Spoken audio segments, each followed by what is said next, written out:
where was Abraham Lincoln born? Well, the history books we all read in school tell us Kentucky. A lot of people, including some historians, though, question whether that is true. In 2015, geneticists extracted DNA from living descendants connected to Abraham Lincoln's mother. And what her ancestry revealed stunned every historian involved. They expected to finally settle a 150-year-old debate about whether Lincoln's mother was born illegitimate. They did. But buried in the results was something else.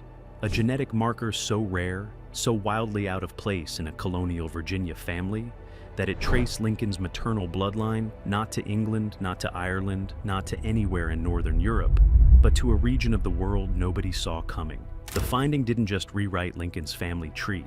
It shattered one of the oldest and most protected myths about colonial American ancestry.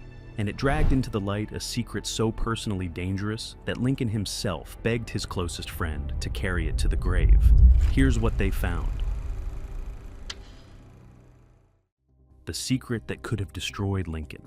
Here's the deal. In 19th century America, if you were born outside of marriage, you were legally nobody.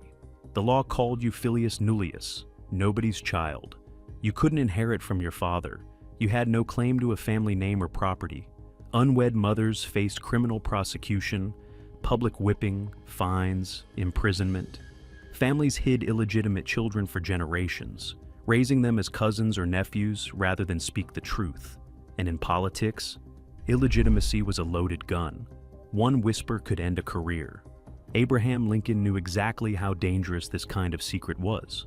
Around 1850, Lincoln was riding in a buggy with his law partner, William Herndon, heading to court in Menard County, Illinois. During that ride, Lincoln said something that would haunt American history for over a century. According to Herndon, Lincoln told him, "Billy, I'll tell you something, but keep it a secret while I live. My mother was a bastard, was the daughter of a nobleman, so-called, of Virginia." Let that land, the future president, the man who would preserve the Union, end slavery, deliver the Gettysburg Address, confessing his mother was born illegitimate. Then he added, "God bless my mother, all that I am or ever hope to be, I owe to her." Herndon kept his word. For decades, he said nothing. But Lincoln didn't survive his presidency. And 24 years after the assassination, Herndon faced a choice that would tear historians apart for over a century. But first, you need to understand who Nancy Hanks actually was. Nobody's child. Nancy Hanks was born around 1784 in what was then Hampshire County, Virginia, now Mineral County, West Virginia. In 2008, the Mineral County Historical Society officially recognized a research site as her birthplace. In 2009, West Virginia's House of Delegates honored her on the bicentennial of Lincoln's birth. But in 1784, none of that mattered. Her family lived on the rough frontier edge of the colonies where record-keeping barely existed. No birth certificate survives, no church record identifies both parents. Now, pay attention to this. Deep in the Mercer County, Kentucky archives, researchers found a document dated November 24th, 1789. Lucy Hanks, Nancy's mother, had been indicted by a grand jury for fornication. In late 18th century Kentucky, that meant one thing. An unmarried woman had given birth. The child's existence was the crime. Women convicted could be publicly whipped, fined, or locked away. The timeline fit like a key in a lock. Nancy was born around 1784. Her sister Sarah around 1787.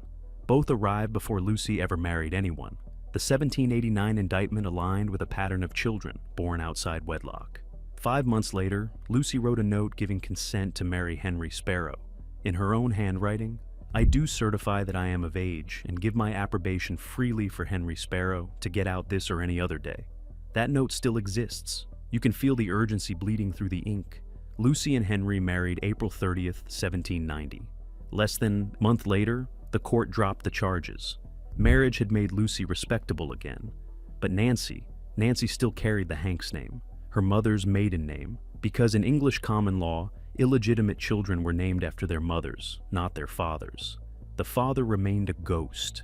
Nancy was raised by her grandparents Joseph and Anne Lee Hanks from infancy. When Joseph died around 1793, 9-year-old Nancy went to live with her aunt Elizabeth Hanks and Elizabeth's husband, Thomas Sparrow. And get this, They also raised another illegitimate child alongside Nancy, Dennis Hanks, born in 1799 to Nancy's youngest aunt. Illegitimacy ran through this family like a thread nobody wanted to acknowledge. Despite everything, neighbors described Nancy as intelligent, deeply religious, remarkably capable. She learned to read.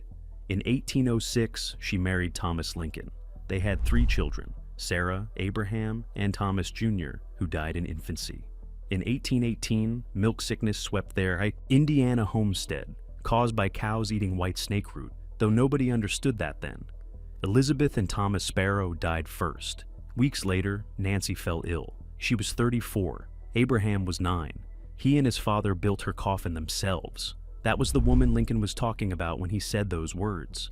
The woman born into stigma she never chose. The woman the law considered nobody's child. If secrets that rewrite history fascinate you, hit subscribe, because the DNA results that settle this are about to change everything you think you know. The evidence nobody could ignore. In 1889, Herndon published Herndon's Lincoln, the true story of a great life. He knew the firestorm it would cause, but he believed truth mattered. He'd spent years collecting interviews, letters, and testimony from everyone who'd known Lincoln, and he refused to sanitize the man into a marble saint. The Lincoln family was furious. Robert Todd Lincoln, Abraham's surviving son, spent years trying to control his father's image. Some called Herndon a liar, a drunk, a man with a grudge. But here's the catch. The hard evidence was already sitting in that Kentucky courthouse. The 1789 indictment. Lucy's handwritten marriage consent. The paper trail that lined up with everything Lincoln had whispered. For over a century, historians fought viciously over what it meant. Some, like William Barton, argued Herndon was right. Nancy was illegitimate. Others, like Kentucky researcher Lewis Warren, insisted Nancy was legitimate, claiming Lucy Hanks was really Lucy Shipley, a widow whose husband James Hanks had died. Warren was certain. In 1941, he wrote that any conclusion making Lincoln's mother illegitimate was but another of the Herndon myths. The debate consumed careers. Neither side could prove anything. The paper trail was too thin. The frontier records too incomplete. And in 2015, a team of researchers finally found a way. And what they uncovered went far beyond what either side imagined. The DNA that shattered everything. In 2015, a team of genetic genealogists decided to end the debate. Suzanne Hallstrom, Nancy Royce, Stephen Whitlock, Richard Hulleman, and Gerald Haslam had spent decades researching the Hanks family. Hulleman alone had been chasing Nancy Hanks's maternal ancestry since 1980. Papers at the Allen County Public Library, the University of Chicago, the Library of Congress. Now they had technology previous generations couldn't have imagined. Mitochondrial DNA, passed exclusively from mother to child through an unbroken female line. It doesn't mix, doesn't recombine. A woman today can carry the exact same mtDNA as an ancestor who lived centuries ago. But here's the deal. Abraham Lincoln has no living descendants. Robert Todd, Lincoln Beckwith, his last confirmed descendant, died in 1985 without children. The Lincoln line is extinct. But mtDNA doesn't require Lincoln's descendants. It requires descendants of any woman in his maternal line. The researchers spent years tracking down living descendants. They identified 2 groups. Group A, female line descendants of Anne Lee Hanks, Lucy's mother, Nancy's grandmother. If Herndon was right, they'd all share identical mtDNA. Group B, descendants of the Shipley sisters, Rachel and Naomi Shipley, who Warren claimed were Lucy's actual siblings. The lab at Gene by Gene in Houston ran the tests. The results were announced on October 21st, 2015, commemorating the 150th anniversary of Lincoln's assassination. This is where everything broke open. Group A, every single descendant traced back to Anne Lee Hanks, matched perfectly, identical mtDNA. All belonged to the same rare haplogroup. The researchers checked the data, checked it again, no variation. Group B, the Shipley descendants, showed completely different DNA. Haplogroup H, one of the most common European lineages. The 2 groups shared no common maternal ancestor, not in historical times, not ever. The Shipley theory was dead. destroyed in a laboratory. Lucy Hanks was exactly who Herndon said she was, a Hanks by birth, daughter of Anne Lee Hanks, and Nancy Hanks Lincoln was exactly what Abraham Lincoln had confessed in that buggy ride. The illegitimate daughter of Lucy Hanks and an unknown father. A 150-year debate, over. But the researchers weren't celebrating, because something else had shown up in the data, something ancient, something that made no sense at all. The genetic marker that changed everything. The haplogroup didn't belong. When the researchers examined the specific mtDNA shared by every Hanks line descendant, they expected what they always see in colonial Virginia families: haplogroup H, J, T, U, or K, standard European markers. Haplogroup H alone accounts for nearly half of all European mtDNA. What they found was X1C. Hallstrom stared at the designation. Holloman double-checked the sequencing. They ran the tests again. Same result. X1C. Confirmed across multiple descendants from different family branches. Unmistakable. Here's the catch. Haplogroup X split into two branches roughly 20,000 years ago. X2 spread throughout Europe and even into Native American populations. But X1 took a completely different path. Found primarily in North Africa, the Horn of Africa, and the Near East. Egypt, Ethiopia, the Levant. It never spread into Northern Europe. Think about what that means. The highest concentration of haplogroup X anywhere in the world belongs to the Druze people of Israel, Lebanon, and Syria, 27% of the population. Geneticists believe the Druze represent a genetic snapshot of the ancient Near East. X1C is one of the rarest sub-branches of X1, and it was sitting in the DNA of Abraham Lincoln's maternal line, a colonial Virginia family. The researchers noted that this extreme rarity actually strengthened their conclusions. Identical X1C across multiple descendants made the results far more definitive than a common haplogroup would have. But the implications went deeper. Somewhere in the deep past, hundreds or thousands of years ago, the Hanks maternal line connected to populations nobody associated with colonial Virginia families. The assumption that colonial families were genetically pure English, Irish, or Scottish, gone. The genetic landscape of early America was far more diverse than the mythology ever admitted. And that mythology, the fiction of pure colonial bloodlines, was the same mythology used to judge, shame, and destroy people like Nancy Hanks. What this actually means. So, what's the most disturbing part of everything we've uncovered? Not the X1C haplogroup, that's ancient history.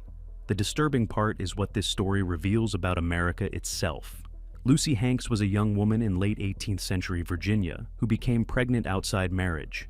That pregnancy made her a criminal, public humiliation, physical punishment, permanent social disgrace. Nancy Hanks grew up marked. She carried a name that announced her status to anyone who understood such things. She was raised by relatives, not her mother. She knew what she was in the eyes of the law, nobody's child. And Abraham Lincoln? He rose from a one-room cabin on the Kentucky frontier to become the most consequential president in American history. He preserved the Union. He ended slavery. He delivered words that still define what America claims to be. But here's the catch. He did all of it while carrying a secret that could have destroyed him. Almost no formal education, maybe 18 months total. His father couldn't write his own name. The family owned no slaves, barely owned land. Yet he held the Union together through its bloodiest war and ended an institution that had existed for over 2 centuries. All while knowing a Kentucky courthouse held proof his grandmother was indicted for the crime of having his mother. If his enemies had found the truth, they would have weaponized it. That's why he told Herndon to keep it secret while he lived. The 2015 DNA study didn't reveal anything scandalous about Lincoln's genetics. What it confirmed was the truth of a burden he carried alone. And it revealed that the systems of shame punishing women like Lucy Hanks and marking children like Nancy as legally non-existent shaped American history in ways we're still uncovering. But they couldn't stop greatness. Nancy Hanks was born to a woman who faced criminal charges for bringing her into the world. She grew up knowing what society thought of her, married a man who couldn't sign his own name, lived in a one-room cabin, and raised a son who changed everything. When modern science finally confirmed what Lincoln confessed over 170 years ago, it didn't diminish him. It proved that the mythology of pure colonial ancestry was always a lie, and that the systems of shame America built ultimately failed. All that I am or ever hope to be, I owe to her. Lincoln meant those words, and now we know exactly what he was talking about. If this made you rethink what you thought you knew about American history, subscribe and hit that bell. And tell me in the comments, what other historical mysteries should modern science solve next?